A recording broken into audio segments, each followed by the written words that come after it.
আজি বুধবাৰ 2025 চনৰ 12 মাৰ্চ উভতি চাওঁ ইতিহাসত আজিৰ দিনটো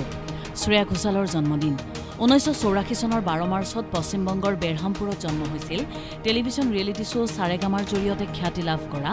বৰ্তমান ভাৰতৰ অন্যতম জনপ্ৰিয় আৰু প্ৰভাৱশালী কণ্ঠশিল্পীগৰাকীৰ জৰ্জ ৱেষ্টিংহাউছৰ মৃত্যু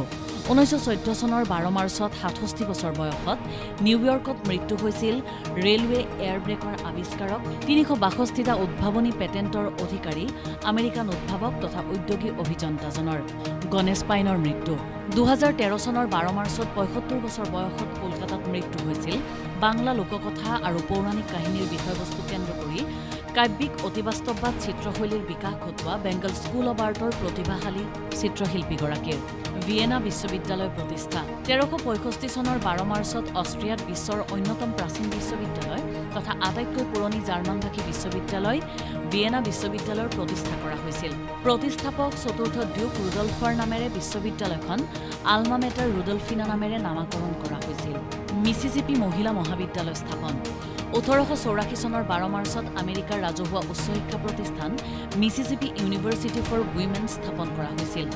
industrial Institute and College for the Education of White Girls নামেৰে প্ৰতিষ্ঠা কৰা শিক্ষানুষ্ঠানখন পিছলৈ মিছিছিপি ষ্টেট কলেজ ফৰ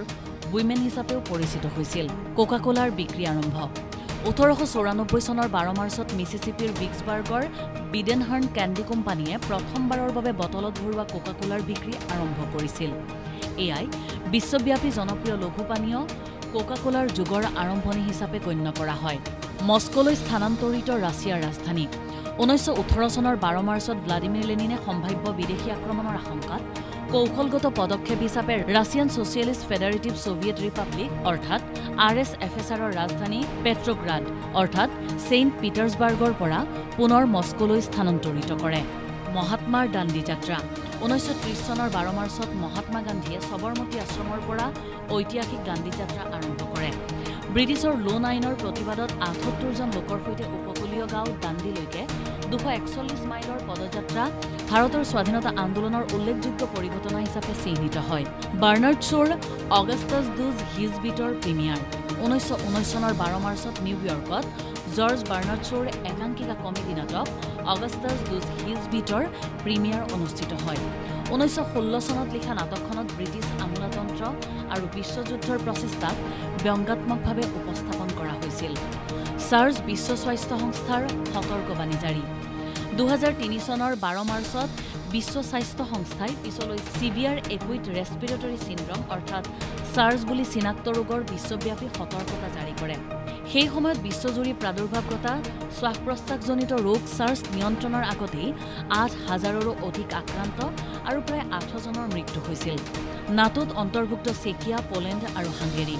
1999 চনৰ 12 মাৰ্চত পোলেণ্ড হাংগেৰী আৰু চেক গণৰাজ্যই আনুষ্ঠানিকভাৱে নাটোত যোগদান কৰে উত্তৰ আটলাণ্টিক সন্ধি সংস্থাৰ 50 বছৰীয়া জয়ন্তীৰ পূৰ্বে প্ৰথমবাৰৰ বাবে ৱাৰ্ছো চুক্তিৰ প্ৰাক্তন সদস্যসকলে এই সামৰিক আৰু ৰাজনৈতিক সহযোগিতাৰ অংশ হৈ পৰে ইষ্ট ইণ্ডিয়া কোম্পানীৰ পঞ্জাৱ দখল 1849 চনৰ 12 মাৰ্চত শিখ সৈন্যই ব্ৰিটিছৰ ওচৰত আত্মসমৰ্পণ কৰে আৰু দ্বিতীয় শিখ যুদ্ধৰ অন্ত পৰে সত্তৰ সিং আৰু শ্বেৰ সিঙৰ নেতৃত্বত প্ৰায় 20,000 সৈন্যই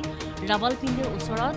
ছাৰ ৱাল্টাৰ গিলবাৰ্টৰ ওচৰত অস্ত্ৰ সমৰ্পণ কৰাৰ পিছত ইষ্ট ইণ্ডিয়া কোম্পানীয়ে পঞ্জাৱ দখল কৰে সাহিত্য অকাডেমীৰ প্ৰতিষ্ঠা 1954 চনৰ 12 মাৰ্চত আনুষ্ঠানিকভাৱে উদ্বোধন কৰা হৈছিল ভাৰত চৰকাৰৰ সাংস্কৃতিক মন্ত্ৰালয়ৰ অধীনত স্থাপন কৰা ভাৰতীয় ভাষা সাহিত্যৰ সামূহিক বিকাশ আৰু উত্থানৰ উদ্দেশ্যে উৎসৰ্গিত প্ৰতিষ্ঠান সাহিত্য অকাডেমী মুম্বাই ধাৰাবাহিক বোমা বিস্ফোৰণ 1993 চনৰ 12 মাৰ্চত মুম্বাইৰ 13টা ভিন্ন স্থানত হোৱা ধাৰাবাহিকভাৱে বোমা বিস্ফোৰণত 257 জনৰ মৃত্যু আৰু 713 জন লোক আহত হয় প্ৰথমবাৰৰ বাবে RDX ব্যৱহাৰ কৰা এই বোমা বিস্ফোৰণৰ সৈতে দাউদ ইব্ৰাহিম জড়িত থকাৰ তথ্য উদ্ঘাটিত হৈছিল নিউয়ৰ্কত বৈষম্য বিৰোধী বিধেয়ক 1945 চনৰ 12 মাৰ্চত নিউয়ৰ্কত বৈষম্য বিৰোধী বিধেয়ক বলবৎ কৰা হয় গভৰ্ণৰ থমাছ ইডিউৱে স্বাক্ষৰিত এই বিধেয়কৰ দ্বাৰা কৰ্মচাৰীৰ লগতে চাকৰি আবেদনকাৰীৰ ক্ষেত্ৰত জাতি বা ধৰ্মৰ ভিত্তিত বৈষম্য অবৈধ বিবেচিত হয় ইনফৰমেশ্যন ডেস্ক দেশ টুডে